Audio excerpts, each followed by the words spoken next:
एक बुढ़िया थी, उसका एक ही बेटा था।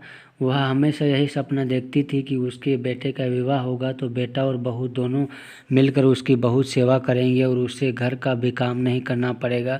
धीरे धीरे वह दादी बन जाएगी और उसका घर स्वर्ग बन जाएगा। आखिर वह दिन भी आ गए जब बुढ़िया के बेटे का विवाह बड़ी धूमधाम से हुआ। वह दादी भी बन गई, लेकिन संयोग से उसका कोई भी सपना पूरा नहीं हुआ। बुढ़िया का बेटा तो सुबह काम पर चला जाता और पोता स्कूल चला जाता, तब बहू उसके साथ बहुत बुरा व्यवहार करती। बहू बुढ़िया से घर में झाड़ू लगवाती, जूठे बर्तन साफ करवाती और टूटे फूटे बर्तनों में उसे भोजन देती। शुरू में तो बहू अपने पति और बेटे के पीछे ही बुढ़िया से झगड़ती थी, लेकिन धीरे धीरे वह अपने पति के सामने भी बुढ़िया का अपमान करने लगी। एक दिन टूटे बर्तनों में बुढ़िया को भोजन करते देखकर उसके बेटे को बहुत दुख हुआ। उसने अपनी माँ का पक्ष लेते हुए अपनी पत्नी को बहुत डांटा। पति पत्नी दोनों में बहुत कहा सुनी हो गई। धीरे धीरे बुढ़िया के बेटे ने भी पत्नी का विरोध करना छोड़ दिया। धीरे धीरे पोता बड़ा होने लगा तो वह अपनी माँ का विरोध करने लगा। वह अपनी दादी से बहुत प्यार करता था। अपनी दादी पर माँ द्वारा किए गए अत्याचारों को देखकर उसे बहुत दुख होता था। उसे अपनी दादी से हमदर्दी और सहानुभूति थी। अपनी माँ के डर से वह दादी की कुछ भी नहीं मदद करता था। धीरे धीरे पोता बड़ा हो गया और उसका विवाह भी हो गया।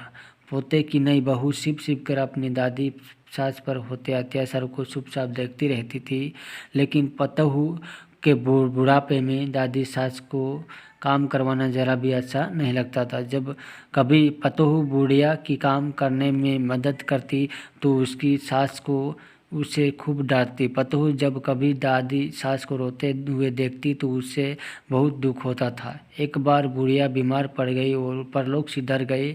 अब बुढ़िया की बहू पतोहू से ही घर का सारा काम कराती थी और उसके साथ उपद्रव व्यवहार करती। जब पतोहू ने देखा कि उसकी सास दादी सास की तरह हिस्सा उस पर भी अत्याचार कर रही है तो उसने बदला लेने की ठान ली। वह भी अपनी सास को वैसा व्यवहार करने लगी जैसा व्यवहार उसकी सास अपनी सास से करती थी। तब अब पतोहू अपनी सास को पूरी थाली में भोजन देने लगी। यह देखकर उसके पति और ससुर ने बहुत विरोध किया। पतोहू ने अपने ससुर और पति से कहा, मेरी दादी सास जितनी मेहनती और सीधी थी।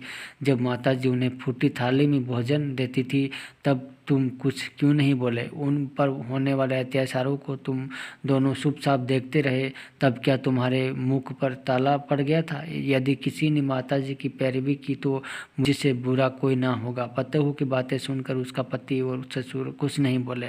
उन्होंने भी उसका विरोध करना छोड़ दिया। ससुर को अपनी पत्नी के साथ उपद्रव व्यवहार देखकर बहुत गुस्सा भी आता था।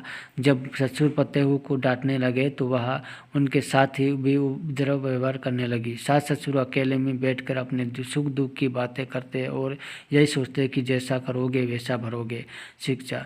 इस कहानी से हमें यह शिक्षा मिलती है कि हमें सबके साथ अच्छा व्यवहार करना चाहिए, क्योंकि जैसा व्यवहार हम दूसरों के साथ करेंगे वैसा ही व्यवहार दूसरों लोगों के हमारे साथ करेंगे। तो आशा करता हूँ ये वीडियो आप लोगों को बहुत अच्छा लगा। यहीं तक देखने के लिए आप लोगों को बहुत बहुत धन्यवाद। और हमारे चैनल को सब्सक्राइब नहीं किया तो सब्सक्राइब करें। जय हिंद, जय भारत।